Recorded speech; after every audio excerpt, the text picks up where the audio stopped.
Por eso no podemos hablar hoy de ninguna, ni de choque de civilizaciones, que ese es el cuento que nos han hecho en los últimos 20 años, como solución al tema de la Guerra Fría. Necesita nuevos enemigos y ya en vez del anticomunismo ahora es la islamofobia, en vez de los comunistas ahora son los musulmanes.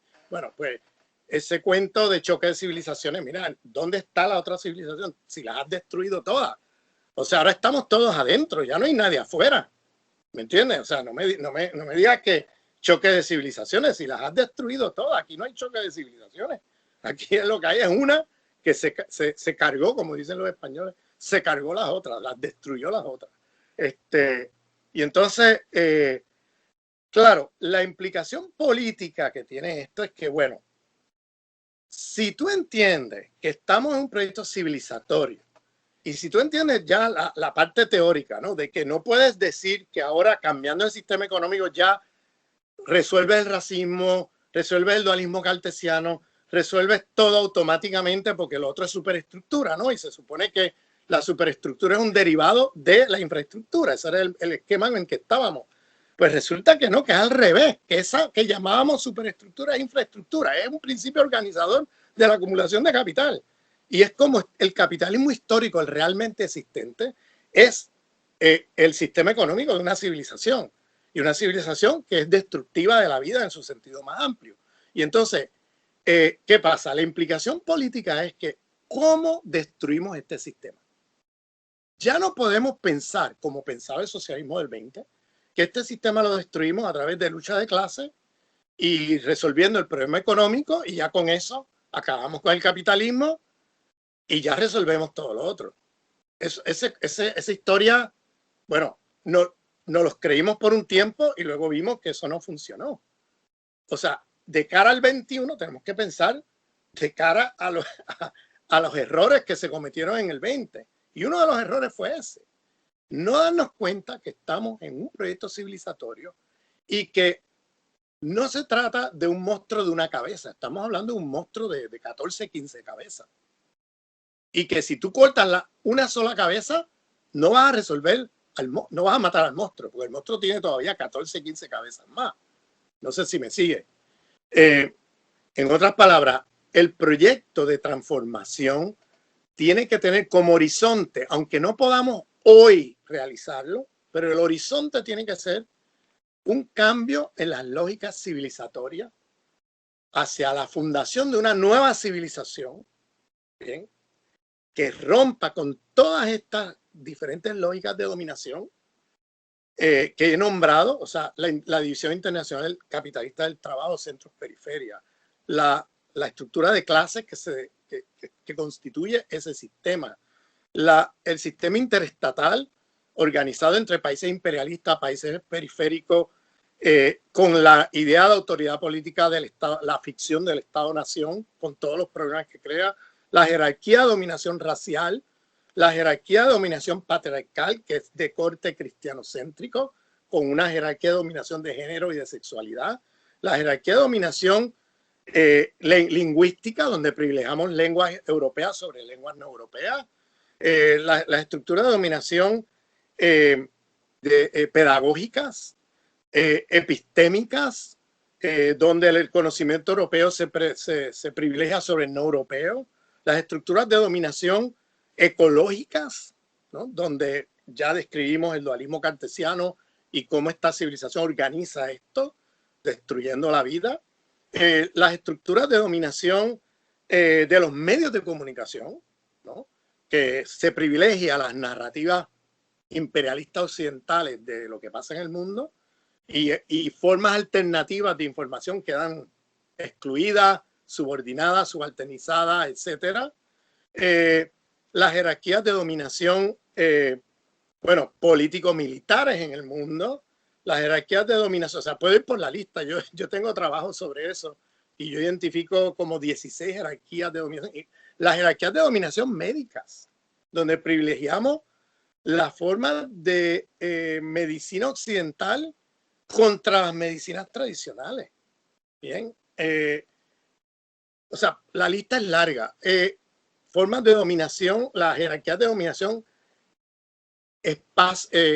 urbanas, rurales, donde se privilegia en esta civilización lo urbano sobre lo rural, y esta civilización ha sido una maquinaria de destrucción del campesinado y comunidadicidas, ¿no? De destrucción de comunidades.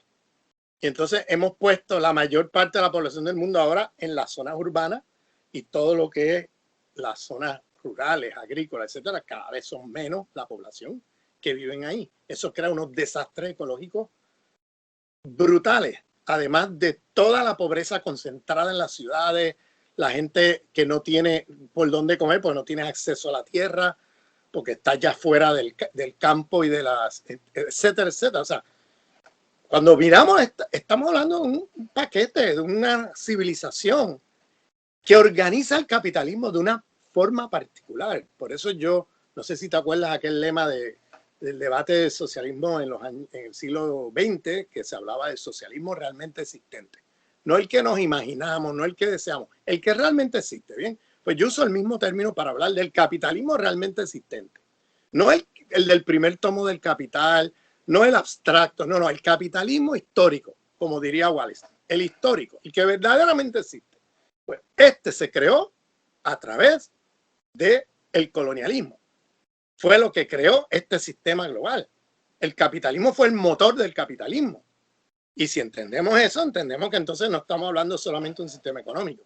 Estamos hablando de un sistema civilizatorio mucho más grande que lo económico. Entonces, la consecuencia política que tiene esto es que cuando luchamos contra el capital, tenemos que tener bien consciente y bien claro los ejes de dominación de esta civilización, que si vamos a luchar por destruir el capitalismo histórico, no podemos organizarnos de manera sexista, porque entonces reproduce las lógicas patriarcales de esta civilización que organiza el capitalismo. Pero no vas a poder destruir el capitalismo. Si no puedes reproducir las lógicas racistas, porque entonces vas a organizarte contra el capital reproduciendo las lógicas de del mismo sistema que tratas de destruir. O lógicas ecologicidas, ¿no? Donde ahora reproduces todas las lógicas dualistas cartesianas en lo que quieres construir frente al capitalismo y termina reproduciendo todos los problemas otra vez. Entonces terminaron donde el socialismo del siglo XX terminó en capitalismo de Estado. O sea, no solamente no lograron resolver toda esa lista de cosas que decían que se resolverían, sino que no lograron resolver ni siquiera lo que se propuso resolver originariamente, que era la explotación del capital, la dominación del sistema capitalista. ¿Por qué? Porque tenías una cartografía del poder equivocada. Te habías creído que el problema era un sistema económico, que resolviendo eso, los otros se resolvía. Y no es así, porque eso que el marxismo expulsó a la superestructura, resulta que no, que es parte del proyecto civilizatorio que organiza el capitalismo, no como superestructura, sino como infraestructura. ¿Me sigue? Entonces, ese giro de colonial en los paradigmas de la economía política es fundamental para pensar en cómo destruimos este sistema y nos movemos hacia algo mejor. Entonces, por eso yo digo, esta civilización creó, y parafraseando el zapatismo, esta civilización es una civilización donde un solo mundo es posible y todos los demás se hacen imposible. Bien. Y yo pienso que entonces el futuro tiene que ser hacia una civilización donde otros mundos sean posibles, como dice el zapatismo, pero yo le añado al zapatismo, y este que tenemos se haga imposible. No puede ser solamente que todos los mundos sean posibles, es que un mundo o otros mundos sean posibles y este se haga imposible. Ante esto quiero ponerte en este ejercicio de pensar qué piensas, qué sientes con esa expresión enunciada por Fisher, este escritor inglés, en su libro Realismo Capitalista, donde dice que es más fácil imaginar el fin del mundo que el fin del capitalismo. Sí, yo creo que eso es una expresión brutal, porque, o sea, brutal, tremenda, porque eso es cierto, eso es muy cierto. Podemos ver el fin del mundo, pero no el fin del capitalismo. Pero parte de la razón por la cual no podemos ver el fin del capitalismo tiene que ver con el marco categorial, que es lo que estoy tratando de discutir aquí. Si tu marco categorial es pensar que el capitalismo es simplemente un sistema económico y ya, y que lo demás es superestructura, pues no podemos imaginar el fin a eso, porque siempre que tratamos de destruirlo, no podemos. No lo logramos hacer. Y no lo logras hacer porque estás poniendo la causalidad del problema en el lugar equivocado. Y si tú piensas que la causalidad es un sistema económico que produce racismo, sexismo, dualismo cartesiano y todo eso, si tú piensas que la cosa es así, pues nunca lo vas a resolver. Porque te vas a organizar contra ese capital reproduciendo las mismas lógicas civilizatorias contra las cuales estás luchando. Vas a tener, o sea, terminas en un callejón sin salida. ¿Me sigue lo que te estoy tratando de... Claro. Sí. O sea, porque es que a veces no sé si me explico bien. No lo digo porque tú no puedas entender, lo digo porque yo mismo dudo de mi propia explicación en claridad. A veces pienso que soy muy... Clarísimo, muy claro. Bueno. Ahora, con respecto a esto mismo, ¿tú crees que actualmente la parte de las luchas sociales no les interesa el acabar o buscar alternativas posibles al capitalismo, sino modificar el mismo sistema capitalista y adaptarse a esto? Bueno, eso es uno de los problemas que tenemos, donde ese planteamiento de Fisher, que podemos imaginar el fin del mundo, pero no del capitalismo, bueno, pues muchos movimientos terminan por adaptarse al capitalismo y por no plantearse un más allá del capitalismo histórico, ¿no? Y de la modernidad como proyecto civilizatorio. O sea, claro, si la izquierda, cuando llegamos al poder, no tenemos claro de dónde está el problema, ¿ves? Y volvemos a reproducir el proyecto civilizatorio de la modernidad con todo el paquete de relaciones de dominación que he mencionado aquí, pues, bueno, termina la cosa, vamos, es como abortada la cosa. Pues termina los proyectos abortados, porque no terminan de llegar a terminar con el capitalismo. No terminamos de llegar allí, porque no se trata de un sistema económico, se trata de un proyecto civilizatorio que es más grande, que es mucho más allá que eso, y que por tanto tenemos que plantearnos una lucha en diferentes frentes de batalla, sobre todo cuando ya estás en el poder o que al menos estás en una posición más fuerte, vamos, porque a veces tú puedes estar gobernando un estado que tú no tienes el control total porque estamos en un sistema global que te va a poner un montón de impedimentos allí para tu avanzar, pues es el ejemplo que vemos con países como Cuba, Venezuela, etcétera, ¿sabes? Con los bloqueos del imperialismo y todo eso, ¿no? O sea que también está ese elemento allí que hace muy difícil la cosa. Pero si llegamos allí y no tenemos claro de para dónde vamos, de cuál es el horizonte, porque yo no estoy diciendo que esto lo podamos resolver esta noche, ¿bien? Ahí yo me distancio de ciertos coloniales, como yo les llamo. Sí, yo les llamo así, porque esta gente quieren resolver el problema civilizatorio esta noche. Entonces, como los gobiernos progresistas no lo logran resolver esta noche, pues entonces yo me voy en contra de ellos y cuando miro para el lado tengo al imperialismo de mi lado, disparando para allá. Estos francotiradores, o sea, de la pseudoizquierda, algunos llamándose hasta decoloniales, que para mí son decoloniales coloniales, disparando para donde no es, perdóname. O sea, el problema no son estos gobiernos, el progresista, ese no es el enemigo. O sea, el enemigo es el sistema imperialista global, ese proyecto civilizatorio más grande. Y en todo caso, dentro de estos gobiernos progresistas, claro que hay problemas, claro que hay errores, claro que hay debates que hacer, claro que hay, pero no confundamos al enemigo, ¿bien? Y estemos o sea, hay que estar del lado de la trinchera donde hay que estar en los momentos, ¿entiendes? Y yo he tenido muchos debates ya públicos sobre eso, videos, cantidad de intervenciones, porque, bueno, como intelectual identificado con el proyecto de descolonización, yo me he visto obligado, a pesar ¿cómo te digo?, de yo no querer hacer públicamente estos debates con esta gente porque no me interesa las tonterías que dicen, pero uno tiene que intervenir, porque si no se queda callado, y sobre todo alguien como yo, identificado con el proyecto de colonial, oye, pues me hago cómplice de estos decoloniales coloniales, que en el caso de Bolivia, en medio de un golpe de Estado, van contra Evo. En el caso de Venezuela, en medio de un golpe de Estado, van contra Maduro.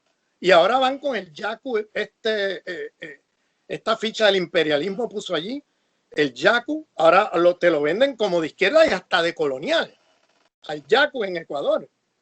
¿Cómo explicas el resurgimiento de esta clase más bien opresora, de estos grupos opresores en países de la oleada progresista, que venían de una oleada progresista como Ecuador y Bolivia, por ejemplo? ¿A qué te refieres? A los grupos Lo que pasa opositores. Es que claro, estos países están en procesos electorales actualmente, sí, y se han notado, emergido tensiones internas dentro de de las propias corrientes que antes apoyaron a estos procesos, o que de manera natural tú te imaginas que tendrían que apoyar procesos progresistas, la reaparición de procesos progresistas en Ecuador y en Bolivia. Sin embargo, surgen aquellas divergencias, aquellas situaciones de tensión que terminan favoreciendo entonces a la clase opresora. Pues, ¿cómo yo explico esto? Hay dos cosas aquí, dos cosas que hay que mantener, como te digo, unidas en el análisis. Lo primero es el imperialismo. No podemos ser ingenuos. El imperialismo está todo el tiempo conspirando para que estos gobiernos se queden destruidos. Y tienen mecanismos, pero de más, para hacer estas cosas. ¿Bien? Y ya hemos visto lo que pasó en Bolivia. O sea, yo no quiero ir sobre esa lista, por eso ya yo estoy seguro que la audiencia aquí se aburriría mucho yo yendo sobre la lista de los golpes blandos, los golpes duros, todos estos golpes de Estado. Ahora la guerra de cuarta generación, que ya hay hasta gente de estos pseudo izquierdistas y de coloniales que ahora, porque no ven un golpe de Estado como el de Pinochet en el año 73, pues ahora se creen que esto que está pasando en Venezuela o el golpe contra Evo en Bolivia, que eso no es un golpe de Estado. Eso es una rebelión popular, dicen algunos de esta gente. Entonces, perdóname, ¿en qué mundo tú vives? O sea, hoy día el imperialismo opera dando golpe de Estado de otra manera. Ya no lo hacen con el estilo Pinochet, aunque en algunos sitios lo siguen haciendo, cuidado. Siguen usando el estilo Pinochet. Mira Egipto hoy, que eso es estilo Pinochet. O sea, peor que Pinochet al-Sisi, el que tienen puesto allí. Pero bueno, estos golpes de Estado ahora operan con esto de la guerra de cuarta generación, guerras híbridas, todas estas estrategias que tiene el imperialismo ahora, que es lo que se llama la revolución de colores, que Rafael Bautista, el intelectual boliviano, lo ha teorizado muy bien. Y de hecho él se anticipó a este golpe de Estado por lo menos por un año y medio antes, 2 años. Y llamó la atención que se estaba organizando una revolución de colores, ¿no? Imperialista, bajo estos nuevos métodos que tienen, que ahora aparece como si fuera una rebelión popular. Y muchos de estos coloniales se tragan el cuento y se creen que es una... No, ahí no hay ninguna revolución popular, ahí lo que hay es una manipulación imperialista organizada y orquestada desde la embajada yanqui en La Paz, junto con el apoyo de Brasil, de varios países del mundo, la Unión Europea y todo eso, con la oligarquía blanca criolla boliviana, ¿no? Lanzando un contingente desde Santa Cruz hacia La Paz y con métodos muy violentos, etcétera, comprándose los generales del ejército, trayéndose la policía de su lado, todo eso con billetazos. Bien, acordémonos que el jefe del golpe el militar que estaba al frente del golpe, que me llamó a Evo Morales a renunciar, ese tipo a la semana se fue con una bolsa llena de millones para Estados Unidos. O sea, le dieron millones por lo que hizo y se fue. Y bueno, digo esto porque hay un nivel de ingenuidad impresionante. Bueno, ¿por qué estos gobiernos, por qué ha habido estos problemas? Primero, porque hay una iniciativa imperialista para destruir estos gobiernos. Bien, ¿qué es lo que le duele al imperialismo? Le duele que estos gobiernos hayan nacionalizado o tomado control de los recursos que antes estaban en manos de multinacionales, sobre todo los recursos mineros de estos países. Bien. Lo segundo que les duele es que ese dinero, porque si estos países agarraran ese dinero y lo metieran en Wall Street, pues ellos estarían felices. Pero no, agarra ese dinero y lo distribuye para mejorar la educación, la salud, la vivienda del pueblo, etcétera. Pues para el imperialismo eso es pérdida de dinero. Están perdiendo dinero. Bien. Lo ven como una pérdida. Entonces ellos quieren recuperar estos países porque quieren recuperar el control que siempre han tenido los recursos de estos países. Bien. Y claro, el ejemplo que esto da para los otros países es otro elemento, que la redistribución de riqueza junto a un país como Venezuela, que también llama a ir más allá del capitalismo, ¿no? Porque esto de los gobiernos progresistas hay que mirar esto con mucho cuidado. No todos son iguales, no todos tienen la misma agenda política. Hay unos más radicales, otros menos. O sea, esto también hay que analizarlo con cuidado. Porque no podemos decir gobiernos progresistas como si todo fuera lo mismo. Aquí hay, diferentes matices, categorías. Sí, categorías de gobiernos progresistas, entre comillas, porque hay algunos, son progresistas en relación a algunas cositas, pero no mucho, ¿no? Pero un gobierno como el venezolano, que yo diría que es antiimperialista, con una agenda intencionada anticapitalista, pues es un gobierno mucho más radical que lo que fue, por ejemplo, Lula, ¿no? En Brasil, o que lo que fue el mismo Correa. Bien. Entonces, ¿qué pasa? No es solamente que hay agendas imperialistas, es que también hay errores internos que hace que las agendas imperialistas pues tengan eco en los países. Bien. Vamos, te voy a poner un ejemplo de los años 80.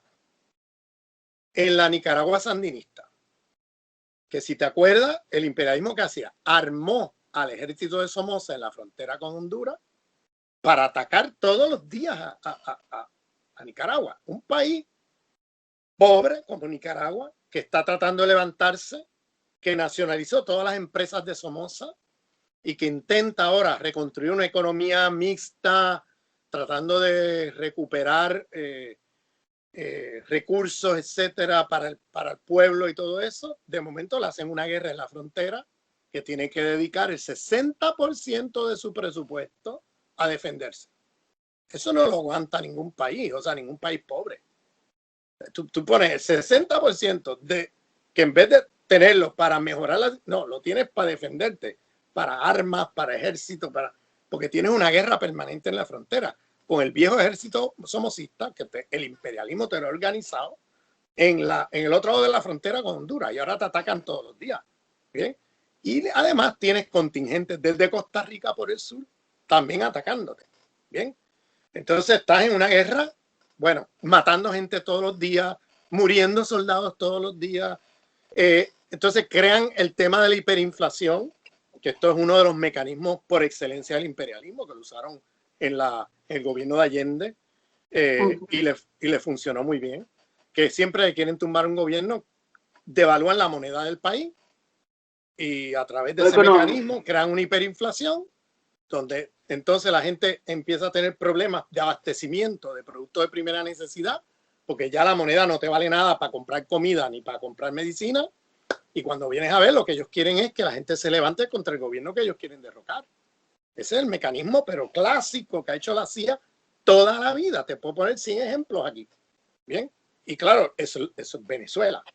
El que no lo vea es que está ciego, pero es que esto lo han hecho tantas veces ya que yo no entiendo cómo esta pseudoizquierda latinoamericana, esta gente del Frente Amplio en Chile, estos de coloniales como Lander, como Civechi, como todo ese combo, yo no puedo entender cómo no lo ven.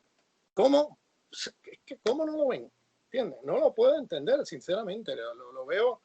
Entonces aparecen ahí siempre del otro lado de la trinchera disparando para acá. Gente que los tenías antes aquí contigo y ahora están del otro lado disparando para acá. O sea, y están con el imperialismo, al lado del imperialismo, ahí disparando para acá. Pero digo, pero entonces, ¿a dónde vamos con esto? ¿Entiendes? Entonces, vamos, yo hago esa aclaración, por eso hice esa aclaración, un poco también para distanciarme de cierto decolonialismo que entonces ahora aplican a rajatabla esto del antitodismo, ¿no? Mira que yo te he dicho a ti hace unos 20 minutos, estaba hablando de cómo hay que acabar con este sistema civilizatorio y todos los paquetes de... Pero ¿qué pasa? Si yo ahora vengo y para juzgar un gobierno, ¿no? Progresista, por ejemplo, le aplico esta receta del antitodismo, pero esta noche, tú tienes que ser antitodo esta noche. Y esta noche, por decreto, tú me tienes que eliminar el patriarcado, tú me tienes que eliminar el capitalismo, tú me tienes que eliminar el extractivismo, tú me tienes... Y si no lo haces, entonces tú eres un gobierno de derecha que te voy a atacar como cualquier otro. Vamos, esto es delirante. Esto es una izquierda delirante. O sea, ¿en qué mundo vive? Vamos, ¿en qué mundo vive? O sea, esto toma tiempo. Esto no es una cosa... Bueno, es lo que estamos viviendo en Venezuela, porque hay una izquierda regional y mundial que se colocó de espaldas totalmente a nuestro proceso revolucionario y que está mediatizado totalmente, porque te dicen, te repiten tanto por los medios de comunicación convencionales que Nicolás Maduro es un dictador y que esto es una dictadura y qué sé yo, que estos terminan reproduciendo exactamente el mismo mensaje, el mismo discurso. Exactamente. Esto que tú acabas de decir, yo me he enfrentado con ellos públicamente, porque ellos cada vez, mira, en el golpe de Estado, vamos, durante las guarimbas, en el 2017, en medio de las guarimbas, aparecen con un documento atacando al gobierno bolivariano, a Maduro y todo, con los mismos argumentos del imperialismo. Que esto es un gobierno autoritario, que esto es un gobierno esto. O sea, y luego aparecen en medio del golpe de Guaidó, enero del 2019, con otro documento también firmado por toda esa gente, atacando al gobierno bolivariano en medio de un golpe de Estado del Guaidó. Y luego de sacar el documento una semana después, aparecen unas fotos reunidos con Guaidó. ¿Ustedes vieron eso? Hay una foto donde esa pseudoizquierda se ha sentado allí con Guaidó a legitimar un tipo que, por favor, ¿cómo te atreves a sentarte allí con ese señor? Que eso es un agente de la CIA, ese tipo está trabajando para el imperio. Mira todo el daño que ha hecho ese tipo a Venezuela. ¿Y cómo tú te atreves a sentarte ahí como si él fuera un actor legítimo? Tú dándole legitimidad. Tú como pseudoizquierda apareces allí. Y no solamente eso, no sé si viste la conferencia de prensa que hicieron justo al salir de la reunión con Guaidó, que los estaba esperando la prensa afuera, y cuando salen dicen que Guaidó es más legítimo que Nicolás Maduro. Entonces, pero espérate, ¿tú te sigues llamando de izquierda o qué es esto? ¿Entiendes? O sea, de verdad, es algo insólito lo que esta gente ha hecho. Entonces, luego, esa misma gente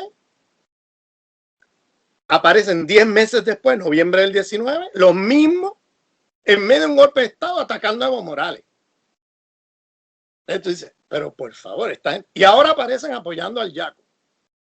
O sea, esto es un combo y claro, yo siempre digo, hay que mirar por dónde viene el dinero, ¿sabes? Para saber quién está detrás de todo eso, hay que mirar por dónde viene el dinero.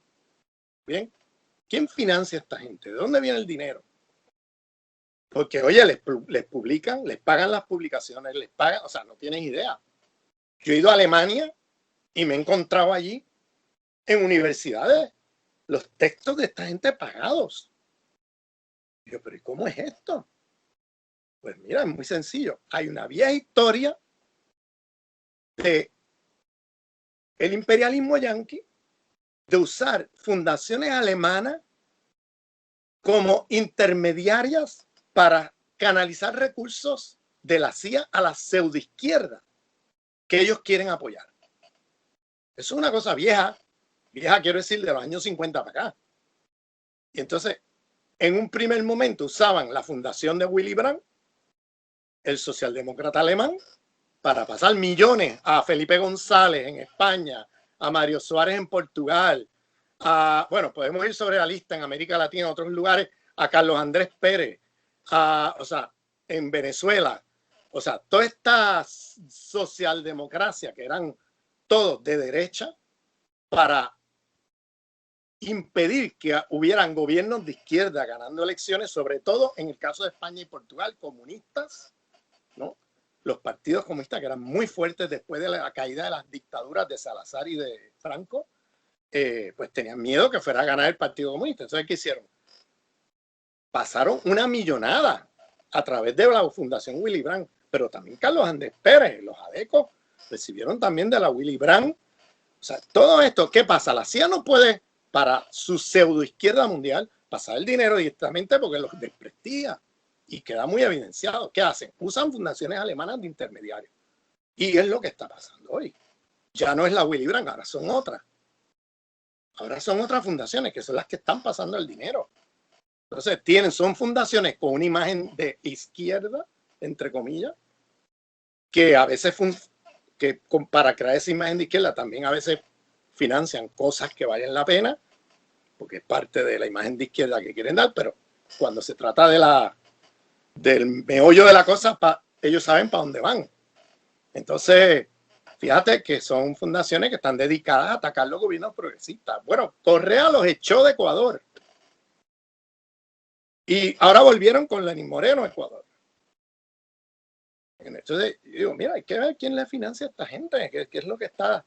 Entonces, vamos, yo no estoy diciendo que ellos en particular estén a sueldo de la CIA o ellos sean de la CIA, sino cómo es que el imperialismo opera para fortalecer cierta pseudoizquierda que no tiene ni siquiera que ellos mismos aparecer como de la CIA, aunque Felipe González era de la CIA, ¿sabes? A mí no me queda la menor duda de que Felipe González y Mario Suárez sabían de dónde venía el dinero y para qué, y a lo que iban. Pero vamos, en este caso pueden haber algunos, pero yo no puedo nombrar con el dedo a ninguno así porque no tengo evidencia, pero ya con los papeles declasificados del mismo imperialismo, sabemos ya que Felipe González, Mario Suárez, toda esa gente estaban trabajando para ellos. Y sabremos a lo mejor en un futuro quiénes de estos estaría trabajando para ellos. Pero bueno, ahora mismo no podemos poner el dedo así, pero sí puedo decir que están siendo financiados para precisamente promover esta ideología que yo le llamo el antitodismo, ¿no? Donde ellos quieren que la civilización acabe esta noche.